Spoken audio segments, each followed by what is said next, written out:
Welcome back, everyone. This is going to be a very quick update. I just got back from watching Thunderbolts, so I was going to talk to you all a little bit about it in the time it takes me to mine, well, however many diamonds I can mine in about roughly 10 minutes, let's say. Um, so I just got back from seeing the Thunderbolts. I just like to go on record. I am not a huge MCU fan. I'll be totally honest. I love the Russo brother movies. My favorite MCU movie has to be Winter Soldier, followed by Infinity War, Civil War, Iron Man 1. There's a lot of great movies there. But as far as like the cream of the crop, the top five, there you go. Winter Soldier, Civil War, Infinity War, Iron Man. Endgame was, it was okay. I understand they were trying to wrap up a story, 10 years in the making, so it had a lot of tasks to fulfill. God, it's just nothing but lava here, isn't it? Um, oh my God, it's so annoying. Um, anyways, but yeah, I'm by no means a hardcore MCU fan. So this is the first movie I've gone to the theaters to see since Endgame. Endgame was actually the last movie I went to see in the theaters of the MCU.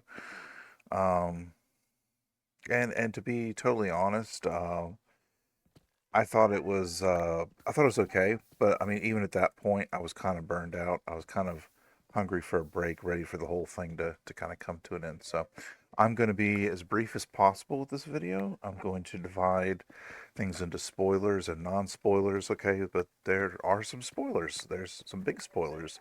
So I will warn you about those. If you don't want to know, stop watching the video at that point. But as far as the non-spoilers go, um, like I said, I really like this movie. I liked it a lot more than I thought I would. I was hoping for a 5 or 6 out of 10. Walked out of there.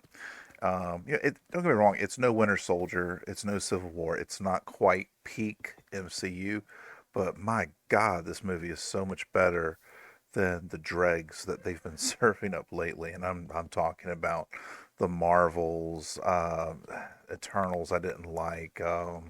You name it. Shang-Chi. I know a lot of people like the movie. I wasn't crazy about it. He's fine. Simu Liu, or however you pronounce his name, he's fine. The direction just really overshadowed him with all the females in his life, and they didn't feel like they were on his side. They felt like they were in direct competition with him, and I'm not a big fan of that. So, anyways, but this movie, 7.5 out of 10, solid 7.5 out of 10. Um, it addressed pretty much all the major concerns I had going into this. Being a fan of the comics, I know that the Sentry is a god. He is unstoppable. You can throw entire teams against him, they're not taking him down. He fought World War Hulk to a standstill, and that was a form of the Hulk that was pretty much unstoppable. The entire MCU, excuse me, the entire Marvel universe, not the MCU, the entire Marvel universe was trying to take him down and couldn't do it. So, um, where was I going with that? Shoot, lost my train of thought. Oh, but like I said, I was getting kind of tired of the MCU with Endgame. I was like, well, we've followed this far. I knew there was going to be a time travel aspect involved as soon as they started killing off major people. I'm like, this is Disney. They're not going to kill off people that they can spin series out of and continue making money, because Disney is it's a business, and that unfortunately they care more about making money than pumping out good content, good stories. So, on which note, I'd like to say real quick, this movie does not require any homework. Um, I don't watch any of the Disney Plus series. I didn't watch Falcon the Winter Soldier or any of those, and I did not feel like I was being left behind. I know a lot of people felt like Captain America: Brave New World required um, people to watch. Uh, Sorry, people to watch. Was it Falcon and Winter Soldier? I don't even remember the TV series that had Bucky and the new Captain America, Sam Wilson Captain America. This movie does not require homework. I haven't, like I said, I haven't watched any of those shows. Went in there. There's a little bit. I guess if you have to watch anything for this, my daughter suggested Black Widow. because it touches up on the dynamic between Black Widow, Scarlett Johansson, and new Black Widow, which I can't pronounce her name. But she's the star. The new Black Widow is the star of the movie. She does a very good job. She's a good actress.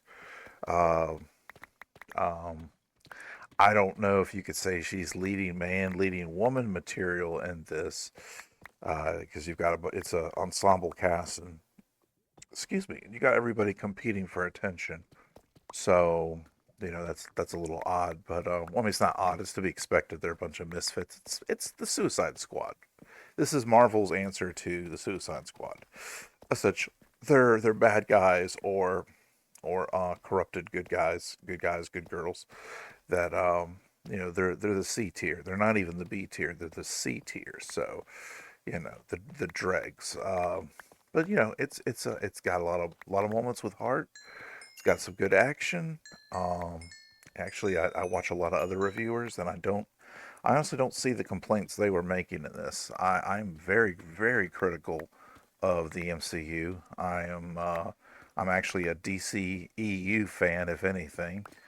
I like a very serious, dark, even comic book universe. So I guess that's why you could say Snyder's films appeal to me. I like that dark, gritty stuff, those Elseworld stories, with real stakes, real losses. I like my heroes to bleed a little bit. I know it sounds twisted, but it feels real when there's a real sacrifice, on the line. So, anyways, so yeah, 7 out of 10. It doesn't require homework.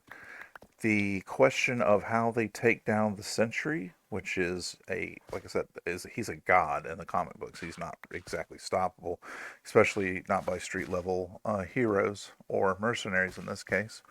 But that dilemma, they solve it logically. So I was very happy with that because the whole time I was wanting to see this movie, I was like, how are they going to stop the Sentry? That makes no sense. Um, there is some humor in this. There's quite a bit of humor, not as much as other films, which I appreciate. I don't like a lot of humor in my superhero movies, but they do find a good balance between the serious moments and the humorous moments. There is a glaring Tulsi Gabbard reference. Tulsi Gabbard is the current head of the FBI, and Elaine from Seinfeld. I can't ever remember her real name. She's a billionaire in her own right. She doesn't need to act, but that actress is basically playing a parody of Tulsi Gabbard because she's the head of the CIA, and she's got this big white streak in her hair, just like the real Tulsi Gabbard. So, besides the obvious physical reference, they don't get too preachy on the politics, which I appreciate. I don't like politics in my movies or messaging. I don't like being told how to think and act and whatnot. So real quick, I know my time's about up. We're towards the end of the video, so this is the spoiler section because there are post-credit scenes. One of them is just humorous. The one at the very, very end is a huge spoiler. So turn off your video now if you don't want anything spoiled. Um, Surprise, surprise, the Fantastic Four are going to be coming up. The movie ends with them 14 months in the future from the events of this movie, 14 months in the future, and the Fantastic Four are their spaceship is showing up. They pick them up on radar, and it's interdimensional. They specifically say it's from another dimension. So the Fantastic Four's rocket ship that you see in the trailers is seen at the post credit scene of this movie. The other big spoiler is we find out what that asterisk is for. They are officially the new Avengers. Um, I in my theater at least, which was fairly packed. It was almost completely packed for an early Thursday showing. That was pretty good. Um, there wasn't a lot of applause or groans or anything to that. There wasn't much of a reaction at all. So, anyways, that's gonna about wrap it up for this. So, thank you for watching. They're the new Avengers and the Fantastic Four coming, and of course, from the chair spoiler for Avengers Doomsday, we know that the entire cast is going to make it anyway. So, thanks for watching. Like and subscribe, and if you want to see more, and take care. All right, bye.